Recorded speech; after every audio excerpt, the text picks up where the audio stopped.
Oh, what's up, adventurers? Do you want to stay dry and safe from the elements on your hammock camps? If you're not one of those people who enjoy a shower in their sleep, then maybe one of these two hammock tarps is exactly what you need to enjoy your hammock camps. So join me on today's adventure, guys, and let's check them out. Oh yeah! We're going to start off with this one. It's the biggest one of the two. It's the Billow from OneWind. This is the one with the doors on either end, so you're extra protected from wind, heavy rain and all that stuff. So I'm going to set it up right now and show you how it's done. On this tarp I've attached something that's called a snake skin. It's wrapped around the whole tarp. I'm going to quickly set it up on this tree right here. Then I'm going to show you in detail how I hook it up there, since it's easier when it's already connected to something. As you can see, everything is neatly tucked inside this snake skin right here. If it was windy right now, the fabric would be flapping around and the ropes would be tangling around our neck and we would have a really bad time. Right now we're ready to hook up the ridge line around the tree. Just like that. On the ridge line here we have something that is called an alien loop. It makes the whole setup a lot easier, so you don't have to tie knots, which is pretty handy to have since it's freezing right now. You can slide it around, and when you're happy with the position you can put this line over the little ring, just like that. And now it's locked into position, so you can take the loose end right here behind the ring. And now we can tighten everything up just like that, and you can just continue to loop the line around here and everything is secure.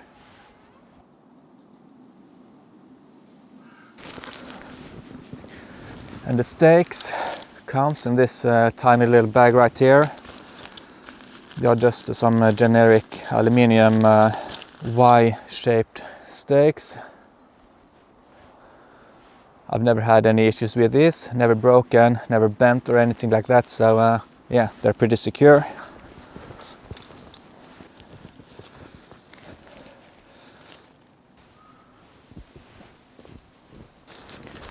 I've just hooked up the stakes on the other side, so together let's hook up this side right here. The ground is basically just a big rock, so I think we have to try to tie the guy lines to this log right here. The guy lines have some reflective materials on them, so it's easy to see when you have to go out in the middle of the night to pee. And the guy lines are fairly long, so you can tie it off to a tree in the distance. You can set it in porch mode, whatever you need. Right now let's see if I can just push it down the snow. Let's try to pack some snow on top. Yeah, it should hold. Let's hook this side up.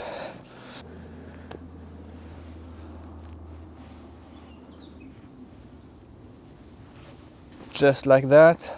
These are pretty handy to have because you can easily just tighten them down. This is a bungee cord. This thing right here is used to collect all the leftover rope. Just like that. Put them between and voila, check it out. Let's do it on this side too. So you collect all your rope, put it in between and tighten it down. So now you don't have extra line laying all around the place. So this is how the tarp looks like in this mode right here. It's super nice, but I have to show you the doors because that's basically the main attraction for this tarp right here. Right now I have my doors tucked away just like this on the outside, but you can also tuck them on the inside, so it's easier to get to them if it's raining and you don't want to get outside. And as you can see, on this middle tie-out point right here, I have everything hooked up. On the ends, we have these carabiners, and you hook them up on the opposite tie-out point, just right here, and boom, that's one door. Let's find the other on the other side right here. Pretty easy with these carabiners. And there are elastic bands right here as well. So just hook them up, just like that. And with that, we have a nice set of doors right here that shields us from the environment. There is a little gap right here, and that is because I have the tarp set up pretty wide. If I narrow it down, the doors will overlap a lot more and there won't be this gap right here. But anyway, if the rain wants to get inside here, it first has to pass through this tree, which I think is impossible because of physics or something. Anyway, let's check out what's happening on the inside. Heck yeah, check it out. We are sheltered from everything, man. But if you have to set the tarp up, like I have right now, very close to the ground, you don't have much room to move around in. You obviously don't have to have the tarp so low to the ground like I have right now. I'm just showing you the worst case scenario right here. If it's really pouring down, you are pretty much sheltered from every angle. But since I have it so low to the ground, I don't have much room here. But that is why we have these poles right here. Let me show you what they are for.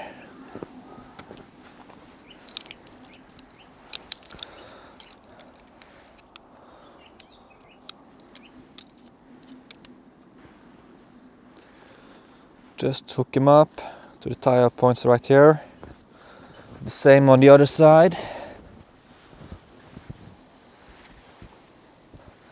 Just like that. Tighten it up by squeezing here and pulling on the elastic band.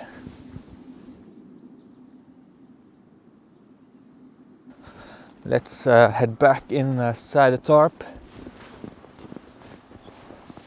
Oh yeah, a lot better.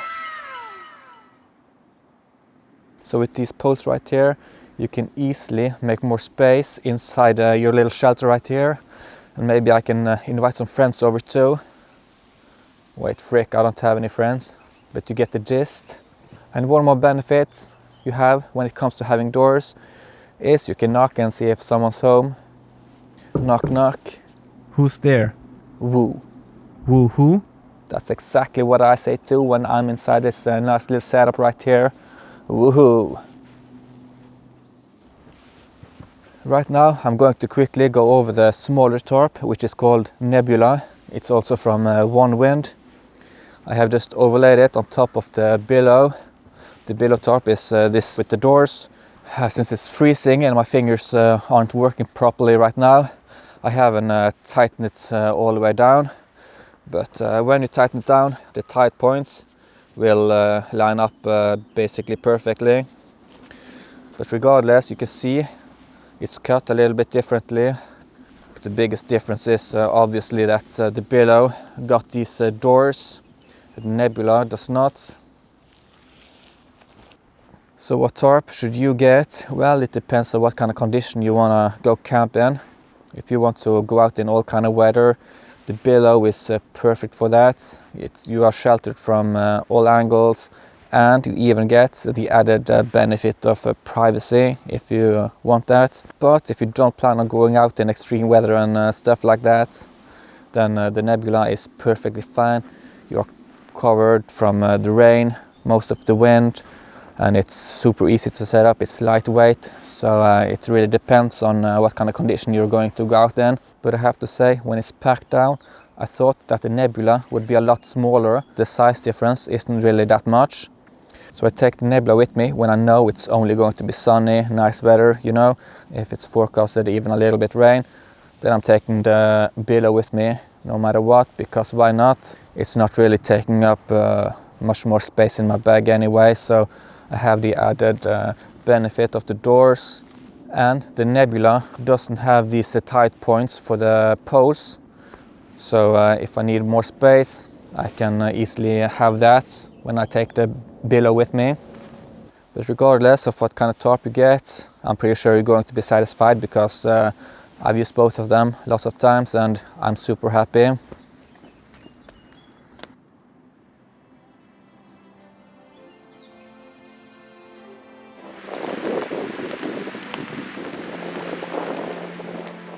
I guess that concludes this episode, guys. Thank you guys so much for clicking the like and subscribe buttons, and I'll catch you guys next time.